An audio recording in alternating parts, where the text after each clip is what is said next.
नमस्कार, मैं डॉक्टर अंजू अग्रवाल आपके समक्ष पुनः अगले व्याख्यान के लिए उपस्थित हूँ। हम जयशंकर प्रसाद कृत कामायनी के चिंता सर्ग की व्याख्याएं कर रहे हैं। चिंता सर्ग की व्याख्या करते हुए हमने देखा कि कैसे मनु बच गए हैं। सृष्टि में एकमात्र मनु ही हैं जो कि जल प्लावन से बच गए हैं। जल प्लावन से बच कर के मनु अपने अतीत का स्मरण कर रहे हैं, अकेले रह गए हैं, व्यथित हैं, परेशान हैं। उन्हें जीवन की नश्वरता का अनुभव पहली बार हुआ है। देव जाति जो कि अमर कहलाती थी, वह अमर देव जाति किस प्रकार से प्रलय का, मृत्यु का भाजन हुई, ये मनु देख चुके हैं। इस सुख वैभव का, विलास का अंत जब उन्होंने देखा, जब पता चला कि सारे सुख जो हैं वो जीवन की मरुमरीचिका के समान हैं और मृत्यु ही सत्य है, तो उस स्थिति में मनु का जो मन है वो क्या सोच रहा है, मनु क्या याद कर रहे हैं, कैसा अनुभव कर रहे हैं, वह सोच, वह अनुभव, वह स्मरण, ये सब इस अंश में आया है। तो आगे हम बढ़ते हैं, आगे करते हैं। प्रसाद जी कहते हैं, मृत्यु अरिचिर निद्रे तेरा अंक हिमानी सा शीतल, तू अनंत में लहर बनाती काल जल्दी की सी हलचल, महानृत्य का विषम सम अरि अखिल स्पंदनों की तू माप, तेरी ही विभूति बनती है सृष्टि सदा होकर अभिशाप। अब यहाँ पर मनु जो है वो बहुत ही निराश है, अकेले हैं, व्यथित हैं, पीड़ित हैं और ऐसी भयानक महानाश का वातावरण देख कर के मनु बहुत ही निराश हैं। जीवन से निराश मनु अब मृत्यु की ओर देख रहे हैं, मृत्यु की ओर आकर्षित हो रहे हैं और मृत्यु को संबोधित करते हुए कह रहे हैं कि मृत्यु अरे चिर निद्रे, कि अरे मृत्यु तू ही चिर निद्रा स्वरूपणी जो तू मृत्यु है, तू ही हिमानी सी, तेरा अंक ही हिमानी सा है, शीतल है। कि जैसे बर्फ़ शीतल होती है, तो हे मृत्यु वास्तव में चिर निद्रे, हे मृत्यु तू चिर निद्रा है, एक लंबी निद्रा के समान है और तेरा अंक हिमानी सा शीतल है। तेरी जो गोद है वह वास्तव में बर्फ़ के समान शीतलता प्रदान करने वाली है। कहने का क्षेत्र यही है कि जैसे ही मनुष्य मृत्यु के पास जाता है या मृत्यु का प्रभाव उस पर जैसे पड़ता है, जैसे ही वह चेतन से अचेतन की ओर होता है, वैसे ही वह जड़ स्वरूप और निष्पन्द होता है और जैसे ही वह निष्पन्द होता है, ठंडा पड़ जाता है और ठंडा पड़ते ही उसकी समस्त चिंताएं समाप्त हो जाती हैं। तो यहाँ पर मनु को जीवन से ज़्यादा मृत्यु आकर्षित कर रही है, जीवन में कुछ बचा नहीं है। तो ऐसे में जीवन को, मृत्यु को मनु ठंडा और शीतल कहते हैं कि हे मृत्यु तू अपनी अंक में, तू अपनी गोद में मुझे समा ले, ताकि मेरे इस जीवन में जो चिंताओं का ताप है, इस समय जो चिंताएं हैं जो कि आग के समान जला रही हैं, वो समाप्त हो और मेरे जीवन को, मेरे मन को ठंडक प्राप्त हो।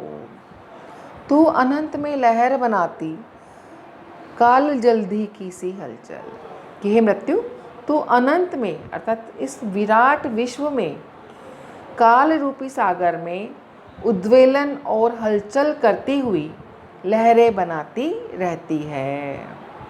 अरे मृत्यु तू महानृत्य का विषम सम और अखिल स्पंदनों की तू माप, कि तू ही महानृत्य का विषम सम है।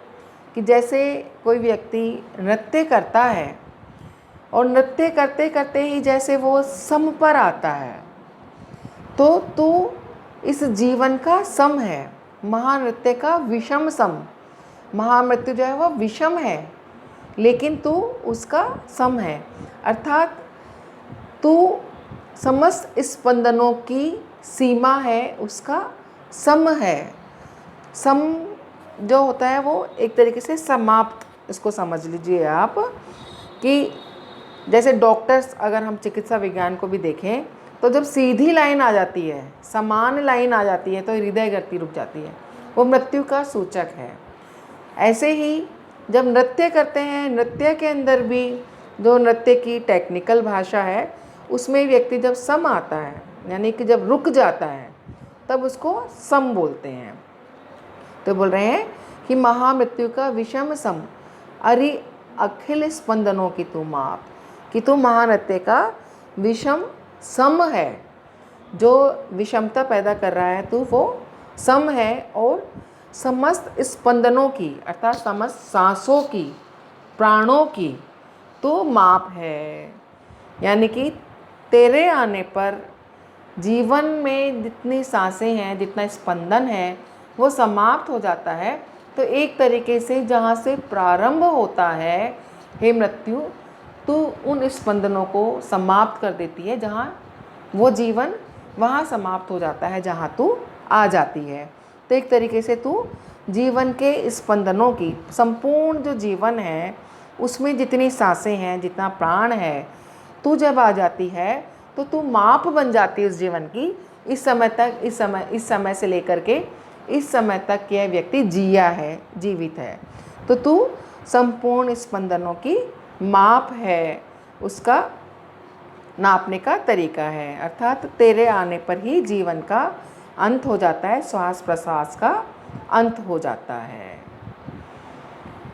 तेरी ही विभूति बनती है सृष्टि, सदा होकर अभिशाप। और यह सृष्टि, ये समस्त सृष्टि, हे मृत्यु, तेरी ही विभूति बनती है, कि चाहे तेरे को अभिशाप बन करके ही सही, हे मृत्यु, तू सबके जीवन में आती है और इस सृष्टि का अंत करती है। यह सृष्टि सदा तेरी ही विभूति बनती है, तेरी ही अमानत बनती है, तेरी ही निधि बनती है।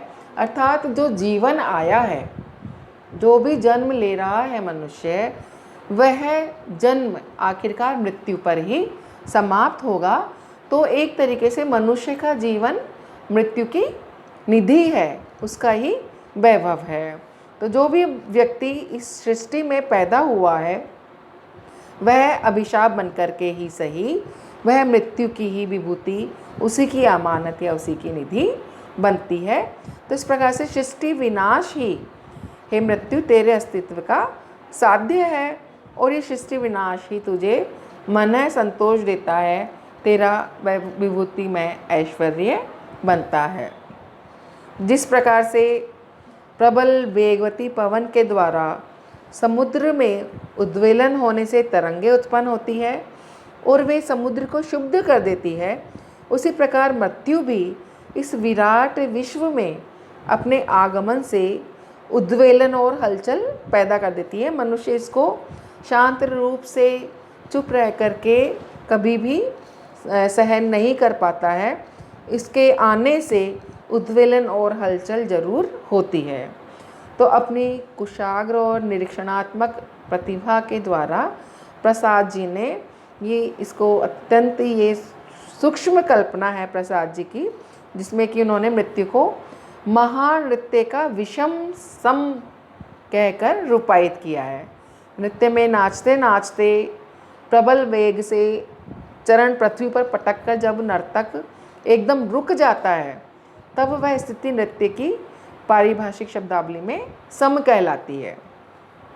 तो मनुष्य भी जब जीवन पर्यंत समस्त इस कार्यकलाप करके जीवन रूपी नाटक में अपना अभिनय निभाते निभाते जब मृत्यु को प्राप्त होता है, तो वो एक तरीके से सम भाव में आ जाता है। तो महानृत्य अर्थात तांडव की सम स्थिति ही मृत्यु है। सम स्थिति की विनाशकता को प्रसाद जी ने यहाँ पर बड़े ही सम्यक अभिव्यक्ति दी है और इसको विकट, विषम या भयंकर इन्होंने बोला है कि विषम सम है। मृत्यु जो है वो महानृत्य में रुकने को चाहे सम कहते हैं, लेकिन वास्तव में रुकना ही विषम होना है। जीवन का रुककर मृत्यु को प्राप्त होना वास्तव में बहुत ही विषम है। चाहे ये सम है, लेकिन ये सम ही बहुत विषम है। तो भाव ये है कि सम भी परिणाम की दृष्टि से विषम ही है। मृत्यु को इन्होंने अखिल स्पंदनों की माप कहा है, जो कि अत्यंत ही समीचीन है, सार्थक है। स्पंदन जब जीवन के लक्षण है, जीवन के अंदर सांसें चल रही हैं, तो सांसें चल रही हैं और जब वो सांसें समाप्त हो जाती हैं तो उन स्पंदनों का अंत हो जाता है। अखिल स्पंदनों को एक तरीके से मृत्यु मापने वाली है, मृत्यु मापक है कि जीवन की सांसें, जीवन के कितने व्यक्ति, महीने, वर्ष, कितनी शताब्दी, अधिकतर वर्षों में ही जीवन होता है, तो इतने वर्षों तक व्यक्ति ने जिया है। तो एक तरीके से जैसे ही मृत्यु होती है वह एक स्पंदनों की माप बन जाती है, जीवन की सांसों की माप बन जाती है। जीवन की सांसें जैसे ही समाप्त होती है वैसे ही मृत्यु आ जाती है। तो मृत्यु ही एक तरीके से जीवन मापने का, जीवन का फीता है, जीवन की स्पंदनों का, जीवन की सांसों का, जीवन की चेतना का, जीवंतता का प्रतीक है। और अंत में यह जीवन मृत्यु का ही घास बनता है, मृत्यु की ही निधि बनता है। ये जीवन उसी की अमानत है। तो जब सृष्टि को विनाश के रूप में अभिशाप मिलता है, तब समस्त सृष्टि मृत्यु की शरण में जाकर उसी की विभूति बन जाती है। तो यहाँ पर मृत्यु का मानवीकरण किया गया है, अतः मानवीकरण अलंकार है। हिमानिसा में इन्होंने उपमा अलंकार और काल जल्दी में रूपक अलंकार का प्रयोग हुआ है। विषम सम, इसमें विरोधाभास अलंकार का सौंदर्य परिलक्षित होता है। आज हम यही इस व्याख्या को विराम देते हैं। कल पुनः